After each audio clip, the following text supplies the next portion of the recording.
Well, we've come a long way, that's for sure.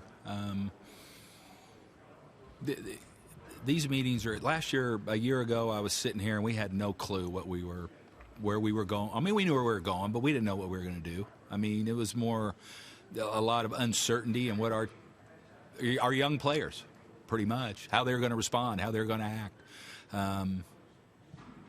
what they would do. So, I mean, I think it was, there's a lot more uncertainty than there is now. I think we're confident that we're a pretty good team now, and some young guys didn't disappoint, and I think they're ready to continue to take those steps, and so it's been a lot better. I think a lot more even optimistic than it was a year ago, which we were optimistic, but there was some uncertainty, I think, more coming into last year's meetings. What's the challenge to repeating now? Last year you explained where you were. Yeah. Well, what's the challenge to repeating the young kids to continue to take the steps? And, somebody asked me this morning, when the season was over, the playoffs were over, I was sitting around and I'm like, those other teams aren't going to sit on their thumbs all winter. They're going to get better. They're going to go out and they're going to do things to improve their clubs, and us included. I think what we experienced last year, there was a lot of new things going on with our club last year from spring training on. I mean, as opposed, just things like what Alex and his team brought to our club, the analytical side. We talked about that a lot last year at this time and how we were going to respond to it. It's something that was a lot more involved than we'd ever been exposed to in our organization as coaches and players. We're all getting a grasp of all that. A lot of new normals, I think, for our team, myself included, the coaches. But it's now with the year behind us, they're going to have a little bit of better idea of what we're in for. When we go to spring training, we talk about winning the division. We're going to know what that is and how that feels. And I talk to players about that for the off season. It's kind of remember what that felt like.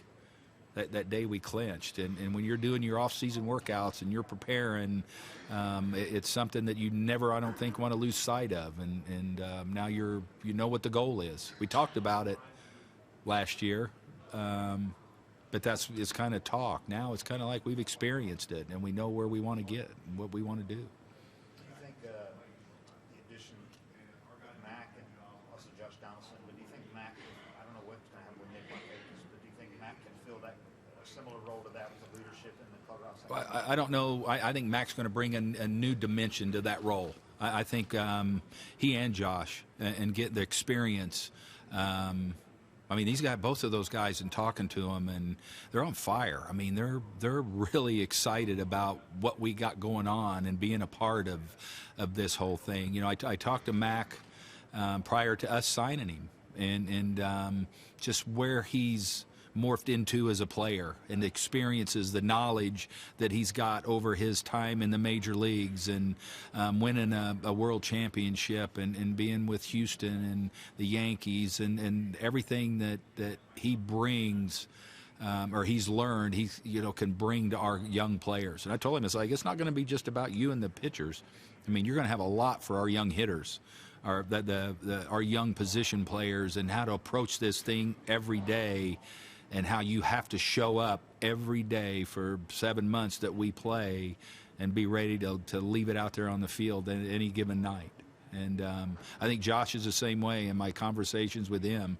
I mean, he is just, he feels good. There's another guy that's been successful. He knows what it's like. And I think both of what the intensity that I sense in both of those guys, the knowledge, the experience, it's going to be really, really good for our young team. I'm sorry. Well, I think, same thing, him, Ozzie, Camargo, Dansby, all those young guys that have experienced the league now and been through a major league season and been through September like they did in a pennant race. I think that was huge because, going into September, number one for the first year you're a first-year major leaguer. It's 30 more games than you've ever experienced before. It's a big deal in itself, let alone being in a pennant race. With how the games and the intensity and you have to win. So I think that all the experience that Ronald got, that Ozzie got, Dansby again, Camargo, just experience in everything that they have is going to benefit them hugely in their development as major league players. Right. Yeah.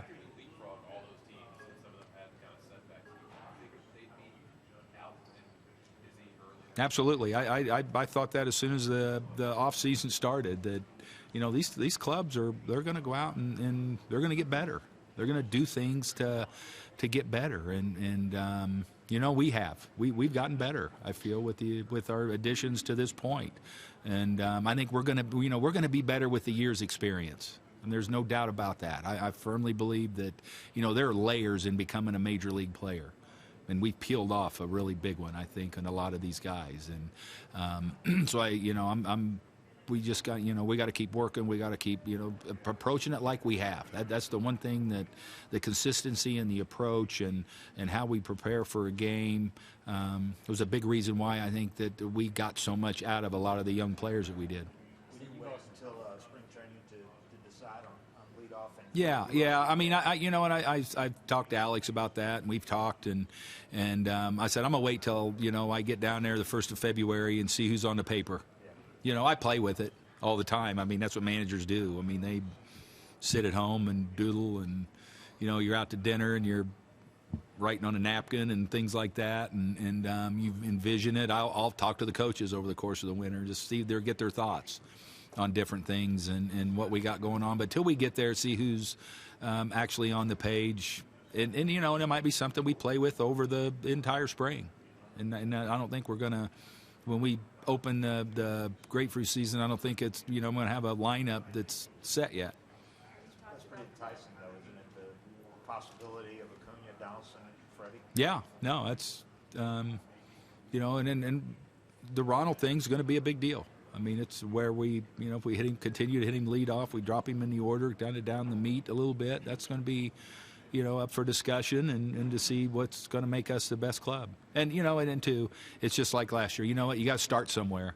Then as the season plays out and you live it, things kind of have a way of working, with the changes that you make. It's just on the fly a lot of times, and in the, as to how you're going, how players are, things like that, and adjustments that you have to make. Well, you talked about Acuna in the lineup over the course of the year. It seemed like ideally, if you could have him anywhere, you liked him in the middle of the order. But seeing how he was at leadoff, has that kind of changed? Well, I mean, it's obviously a really good thing to have that, and it's something that knowing that going in, it's it's kind of easy to stay that course with the success that he had, especially until something else happens. So I don't think I like the fact of getting him up there a lot. I mean, he comes up a lot of really quick. So that that's just something we'll play with, talk about. Like I say, a year ago today, we didn't have these kind of, we weren't having, this is really good to have those options. So you've talked before about how hard it is to get some guys to take rest. Freddie Freeman always wants to play 162. Yeah. Alex has been pretty clear that rest is going to be a factor. How are you? Yeah, and I've talked to some of the players about that too, that it's probably going to be different. I mean, I don't think we need anybody to play 162, and because there's been a lot of talk about, well, so and so slacked off or whatever. I'm the reason why, because I'm the one that played their legs off. But that being said, it was like I felt like that's what we had to do to get to where we wanted to go. And these guys are it's a tough sell, because these guys are ball players. They're wired for that. They train to do that. Do they need to? I don't think so. And, I mean, hopefully, we get the depth back where we don't have to do that. I didn't feel like the depth was there maybe in necessarily to do a lot of that last year, because it's kind of like you had a guy like Charlie who was great at that, but I mean, it's like he was playing every day for a lot of the season. I mean, it wasn't that he was even the utility guy that we thought we had. He was having to fill everyday voids. So I think as we put our team together and strengthen our bench, it'll be more of a realistic option to do that. So talking about the bench, there are a couple of ex-Braves that are free agents, Evan Gattis and also Matt Adams. Would you care to have either one of them on your team? Well, I like them both. I mean, I've had them both on my team before. I've been teammates with Evan and all, and all that kind of stuff's going to be up to Alex as he rounds out this team and things like that. I think the world of both of those guys. Well, I'm sorry.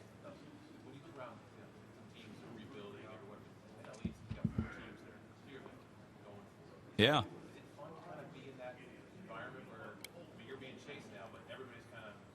Absolutely. I mean, this is what we've been working for.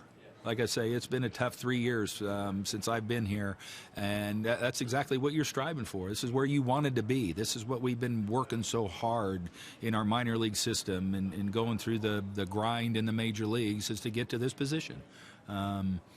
It's not, I don't think anything different than it was a few years ago when this organization was so successful. It was the same thing. I mean, teams are going to continue to get better. That's the nature of the beast that we're in, and we're going to have to continue that too. I mean, it's just like the work is just beginning for us, and we're not I don't feel a finished product at the major league level. Our players are not, they're not finished products yet.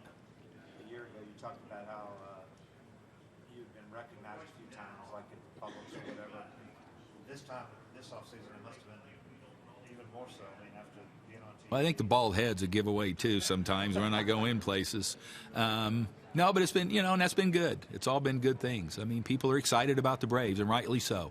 I mean, if they came out and they watched our club play last year, they're going to be excited because they are a fun group of guys to watch. They enjoy playing baseball. I said that a number of times last year. It's like, what a novel idea that these young, talented players are having fun playing.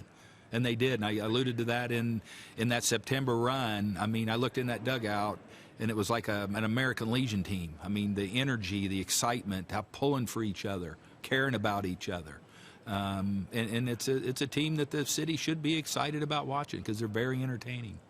But Randy's being available. How did that end up being for you? I think it's, and I had known Rick. I mean, I'd seen him across the diamond, obviously, for a number of years, but I'd never had the opportunity to meet him personally and to talk to him. And I was very impressed, as was Alex and the front office. And I think it's going to be a great hire for us with his experience. He's been through these wars. He's developed young pitchers.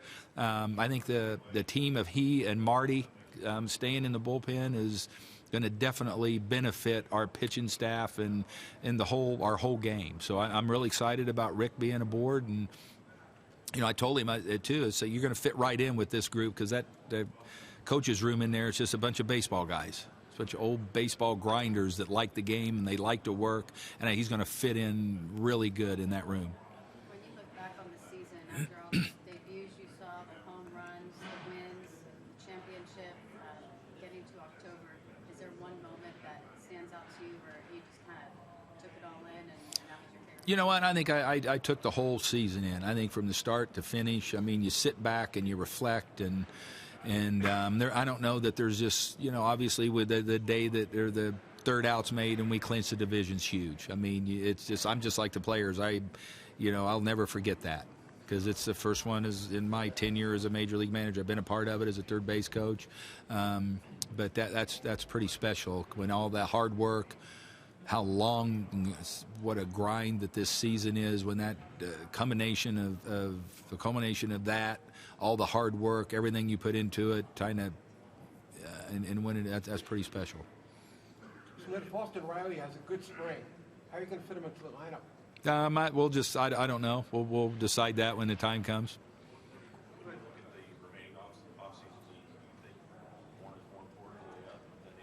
I don't think necessarily. I mean,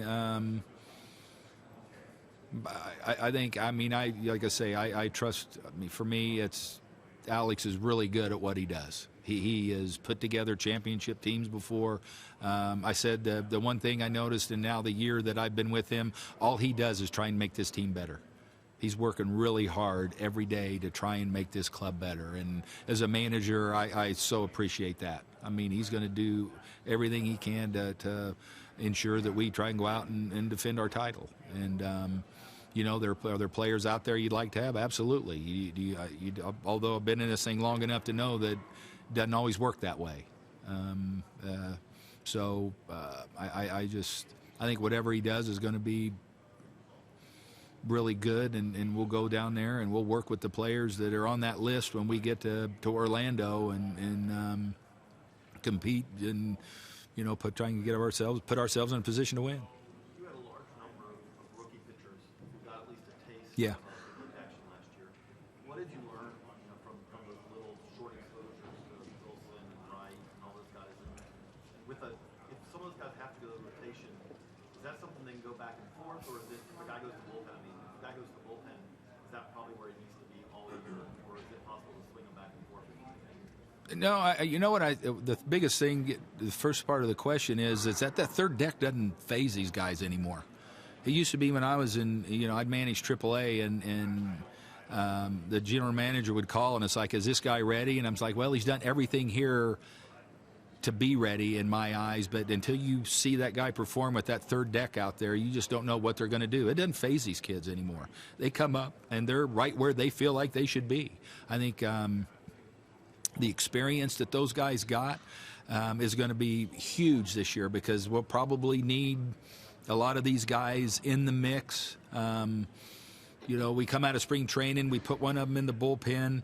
There may be a time where they get unstretched out and have to go back and start a few games because we do want them to start. It may be that they sit in the bullpen and they provide an asset to us as a bullpen piece. I mean, it doesn't mean to say that they're going to be there the rest of their life. It doesn't mean they're going to be there all year, but because we'll stretch a bunch of them out in spring training and have them ready to start, because it takes a lot of guys to get through a major league season.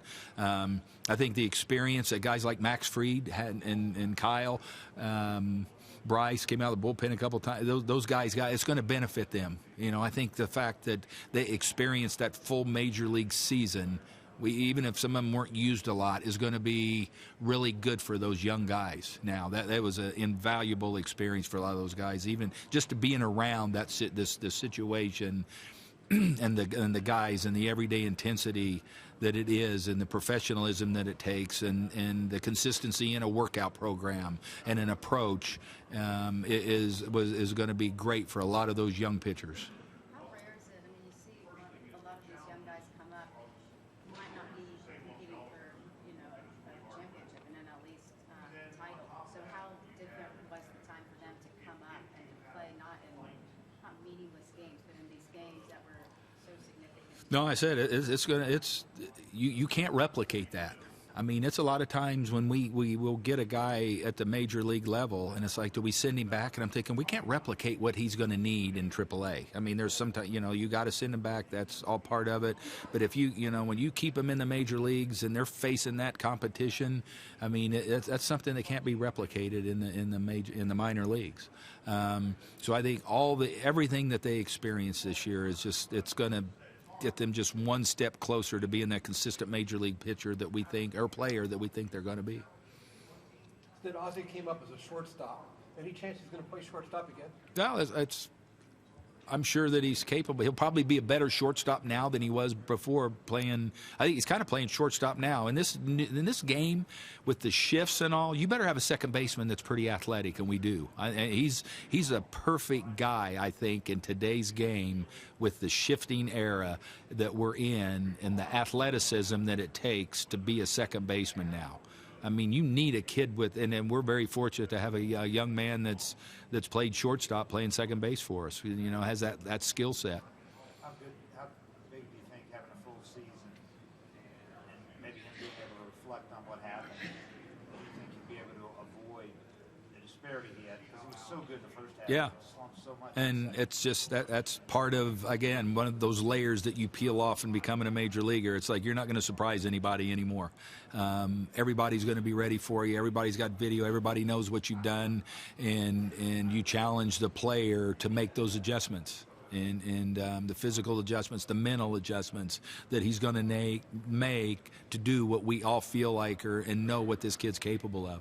I mean, it's part of the growth, part of the development that these guys go through is that. I mean, it's just very rare do just some, there's some of those guys come up, a lot of them, end up going to the Hall of Fame that don't have problems. But, I think what Ozzie went through is just, it's going to benefit him coming into this year because he's going to know that he's going to have to do some things. Those teams probably weren't focusing on him at all when the season started. No, they didn't really know. I mean, they saw him briefly the year before, but they make adjustments to you. That's we talk about adjustments constantly in this game, making adjustments, and that's what that is. That's all part of it. And he's such an intelligent kid, and with the skill set and the feel and instinct that he has, there's no reason to think that this kid's he's got a chance of being really special. You just mentioned Hall of Fame. One of the big reasons that Harold Baines was just elected was longevity. He played long enough to get over 2,700 hits. Omar Vizquel, same thing, played long enough to get 27 plus hits. How important is longevity when you're assessing a player's career? Well, I mean, for them, I think it's very important. I think all these guys, they want to play as long as they can. I mean, that's all part, again, I said, of learning how to do it. And if these guys are smart, they look at a Nick Markakis, the longevity he's had, the success that he's had, how he goes about it. I'm still amazed by the boring pros that play this game for a long time and how much respect I have for them. And you watch those guys, and you can't appreciate them till you see them on a daily basis, and that steady, even keel attitude that they bring to the game, and their approach and their work ethic and preparation, and it takes a while for these young guys to go through that and learn how to do it and have their program or what they do, because everybody's different. Everybody's, their bodies are different, how they respond to different things. So it takes a while, but you look at a guy like like a Nick Markakis, a Freddie Freeman, guys like that. I used to marvel at, guys like Chipper. I remember I said Edgar Renteria when he was with us, guys like that played a long time, that was a successful major league players, and how much respect that I have for those guys, because it's tough to do. It's tough to maintain that over the long season that we play. And these guys, they learn how to do it. And it takes experience. And I think all these guys want to play for a long, long time. I think it's very important to the players. Hey, Brian, there's a report that Brandon Hyde is going to be the Orioles. He never played in the major leagues. You never played. Right. What challenges? I don't know if you know Brandon. I know Brandon, yeah. First of all, what are your impressions of him? Second, No, I think. What challenges are there for a major league manager who's never played in the majors and players? I don't know that it's as big a deal anymore. A guy like Brandon, he's been in baseball a long time. He's done wore a lot of different hats. He's been with a very successful organization in a very important role for the last few years. He's a really good baseball guy.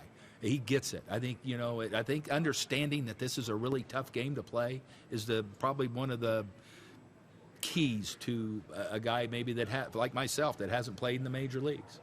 I played in the minor leagues. I've been in this thing for a long, long time. And I think understanding that these guys are really good and they make it look easy, and it's not. And I think that's a really important thing for guys to understand. I think I love, if Brandon gets that opportunity, that's great, because like I say, he's a baseball guy. He's played his dues. He gets it, I'd be really pulling for him. Snitker, 3 former Braves on the Hall of Fame ballot: Andrew Jones, Fred McGriff, Gary Sheffield.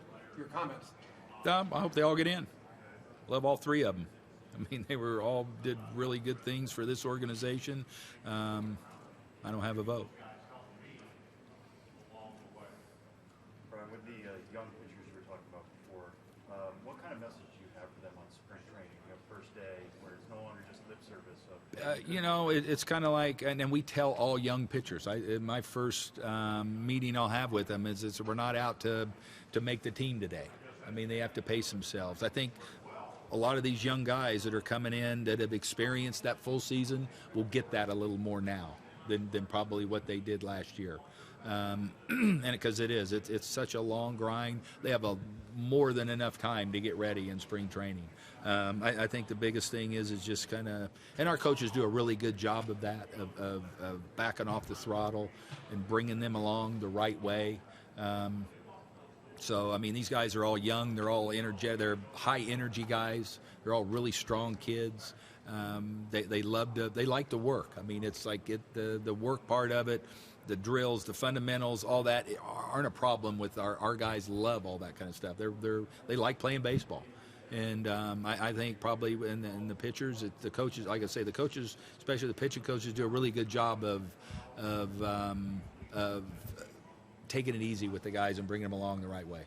What's the biggest thing you look at for determining who's going to be starting versus who's going to be maybe moved or in a Well, we got a pretty good idea going in. I mean, of the candidates, and I think you have to. I think coming in, we're going to probably be 90% sure who our rotation is going to be when we start camp.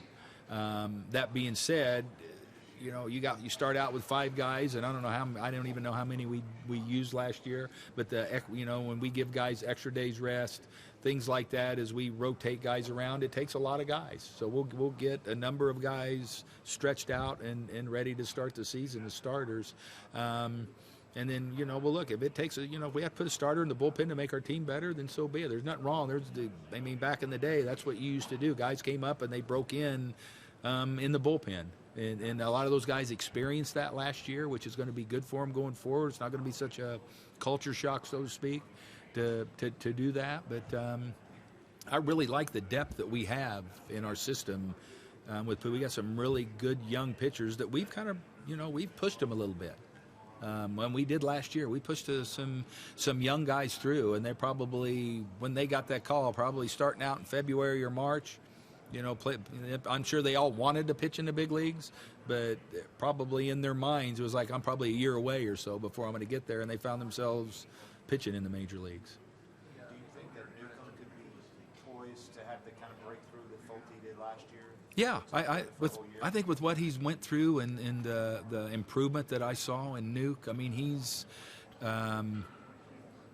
continuing to get better also, and he's a young guy that we've all loved. We love his ceiling. We love everything. And he took a big step forward this year, and there's a lot that I think that goes into that too. There's a lot of mental things that go in with young starters, young relievers when you're pitching games. And I think prior to last year, we started a game and we hoped to win it. We got to a point last year, and I felt this coming to the ballpark, where I expected to win. There's a big difference in that, in the mental grind that players go through in getting to that position, and that's all part of the process too. That mental expectation, themselves, their team, the city. I think that's, like I say, that's part of the layers that are pulled off in the development of a young major leaguer. And I think Nuke is, he just needs to keep getting better. And he is. I mean, I love that kid. The opener kind of took over baseball last year. I'm sorry? The opener, the phenomenon of putting a guy in from one end Yeah. and bringing in a bridge. Could that be a way to kind of break a young pitcher into the big leagues while also controlling his innings and giving him the idea of starting that game from the first inning on? Use it as a kind of a development. I don't know. I mean, it worked for the team that did it. I don't necessarily think in our situation that's an option right now.